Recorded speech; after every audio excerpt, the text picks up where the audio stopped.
નમસ્કાર મિત્રો, અત્યારે હાલમાં મોટા સમાચાર સામે આવ્યા છે ઓમ ડાભીને લઈને। જી હા મિત્રો, વાત કરવામાં આવે તો કચ્છ જિલ્લાના ભચાઉ નજીક આવેલું કબરાવ ધામ અને કબરાવ ધામના જે મહંત છે મણિધર બાપુ સામંત બાપુ અત્યારે હાલ સમગ્ર ગુજરાતમાં લાઇમલાઇટમાં જોવા મળી રહ્યા છે, ચર્ચામાં જોવા મળી રહ્યા છે।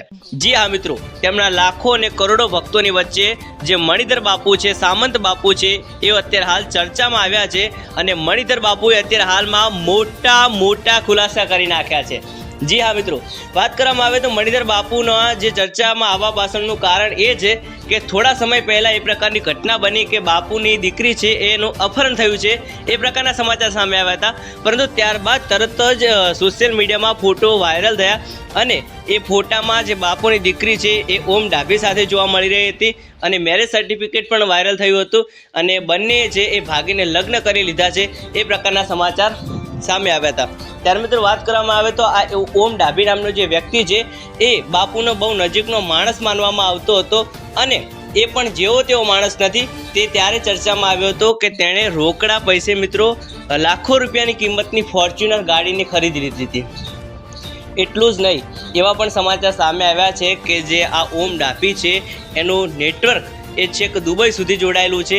તે કચ્છમાં છે એ અલગ યુવાનોને ક્રિકેટનો સટ્ટો રમાડાય છે અને તેના માટે પ્રેરે છે, એ પ્રકારના પણ સમાચાર સામે આવ્યા હતા।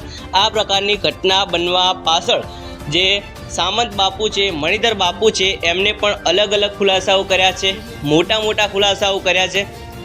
તેમણે કહ્યું છે કે આ પ્રકારની ઘટના બનવા પાછળ ઘરના જ ઘાતકી છે, આ એક મોટું ષડયંત્ર રચવામાં આવી રહ્યું છે તેવું પણ તેમણે કહ્યું હતું। ત્યારબાદ તેમણે એવું પણ કહ્યું છે કે જે મંદિરમાં દાન આવે છે એમાંથી એક પણ રૂપિયાનું દાન સ્વીકારવામાં આવતું નથી, જેને લઈને પણ લોકોની આંખોમાં હું ખટકું છું એવું બાપુએ કહ્યું હતું। અને ત્યારબાદ અનેક બીજા મોટા ખુલાસાઓ કર્યા હતા અને જેમાં તેમણે એવું પણ કહ્યું છે કે જે આ પ્રકારની આખી ઘટના બનવા પામી છે અને જેમાં જે પણ આંગળી ચીંધનાર હશે, રસ્તો બતાવનાર હશે એને મોગલમાં પહોંચશે, એ પ્રકારનું પણ તેમણે કહ્યું હતું। ત્યારે મિત્રો ત્યારબાદ એક મોટો વાત જે મણિધર બાપુ છે એમણે પણ કહી દીધી હતી અને તેમણે કહ્યું છે કે જે લોકો વાતો કરી રહ્યા છે કે કાયદામાં 18 વર્ષની દીકરી થાય અને ત્યારબાદ તેને પોતાનો જે પાર્ટનર છે લાઈફ પાર્ટનર એ ગોતવાનો, જાતે પસંદ કરવાનો તેને અધિકાર છે, પરંતુ તેમણે એવું પણ સાથે જણાવી દીધું છે કે કાયદામાં ક્યાંય પણ એવી ચોખવટ નથી, સ્પષ્ટતા નથી કે 18 વર્ષની દીકરી થાય એટલે તે તેમના મા બાપનું દિલ દુભાવી શકે। તેમણે એવું પણ કહ્યું કે 18 વર્ષની દીકરી થાય એટલે મા બાપ તેમની દીકરીને કેવી રીતે પારકી સમજી શકે અને આ પ્રકારની પણ વાત કરી હતી। ત્યારબાદ જે મણિધર બાપુ છે એક બીજી વાત કરી હતી અને તેમણે કહી દીધું છે કે જે તેમના પછી આ મોગલ ધામ છે, જે કબરાવ ધામ છે, એમની ગાદી તેમનો પુત્ર નાગાજણ સંભાળશે, એ પ્રકારની પણ તેમણે વાત કરી છે।